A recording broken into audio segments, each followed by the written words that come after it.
Ces derniers jours, la situation s'est de nouveau tendue dans le nord-est de la Syrie. Un accord, signé le 30 janvier 2026, a relancé les discussions politiques, mais sur le terrain, les inquiétudes demeurent, en particulier pour les populations kurdes. Plus d'un an après la chute du régime de Bachar al-Assad le 8 décembre 2024, le pays reste profondément fragilisé. Après 15 années de conflit, la guerre a fait plus de 500 000 morts, 13 à 14 millions de déplacés, dont près de 6,8 millions de réfugiés à l'étranger.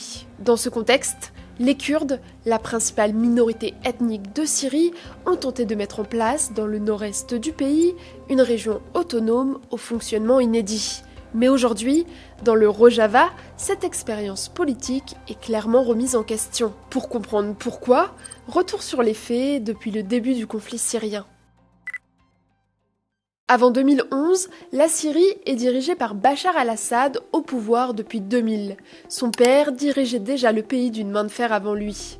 La Syrie est alors un État autoritaire très centralisé. Les oppositions politiques sont réprimées et les libertés limitées.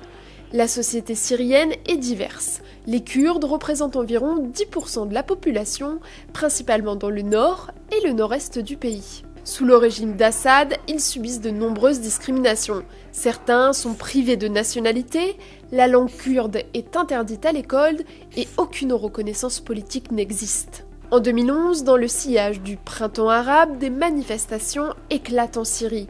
La répression est violente. Le pays bascule rapidement dans une guerre civile. Le conflit se complexifie avec des groupes armés, des organisations islamistes et l'intervention de puissances étrangères. Dans plusieurs régions, l'État syrien se retire. C'est notamment le cas dans certaines zones kurdes. À partir de 2012, les Kurdes prennent le contrôle de plusieurs territoires dans le nord-est du pays. Ils mettent en place une administration autonome appelée le Rojava, au nord et est de la Syrie. Cette région, elle se distingue par une gouvernance locale, une organisation politique décentralisée et une forte participation des femmes. À son apogée, le Rojava représente environ un quart du territoire syrien et administre 4 à 5 millions d'habitants kurdes, arabes et assyriens. Pour de nombreux observateurs, il s'agit alors d'une expérience politique inédite au Moyen-Orient.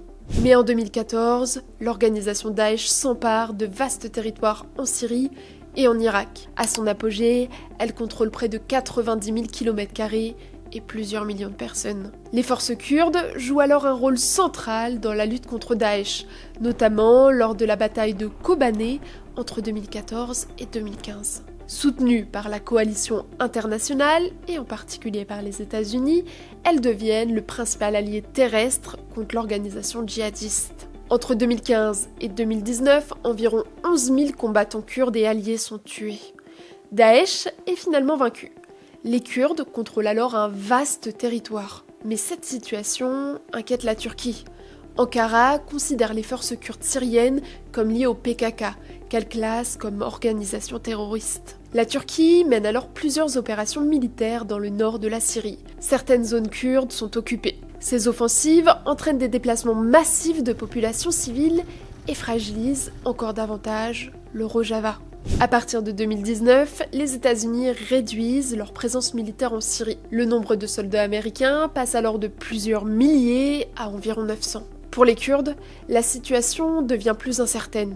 En fait, ils comprennent que leur protection n'est plus assurée sur le long terme. هاي مو أول مرة أمريكا بتتخلى عن حلفائها. الحلفاء اللي يعني ناضلوا كتير وقدموا شهداء بالآلاف ضد الهمجيين ضد الإرهابيين. أثر رجعي ونفسي كتير على الشعوب. À l'époque, des discussions s'ouvrent alors avec le gouvernement syrien sous médiation russe pour éviter une reconquête militaire et préserver certains acquis. Mais le 8 décembre 2024, la Syrie entre dans une nouvelle phase. Après plus de 20 ans au pouvoir, Bachar al-Assad chute.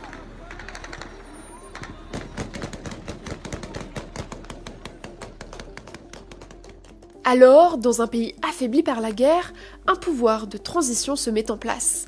Il est dirigé par Abu Mohamed al-Joulani, un ancien chef d'un groupe islamiste issu de la rébellion.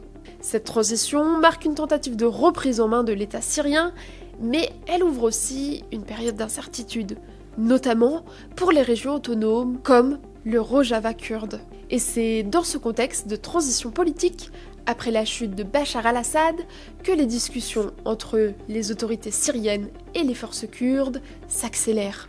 Le 30 janvier 2026, dans une Syrie en pleine recomposition politique, un accord est conclu entre les nouvelles autorités syriennes et les forces démocratiques syriennes. Il prévoit notamment la fin des affrontements directs, l'intégration progressive des forces kurdes dans les structures militaires nationales et le retour de l'État syrien dans plusieurs zones, mais aussi une reconnaissance limitée des droits culturels kurdes. La mise en place de cet accord a commencé lundi 2 février.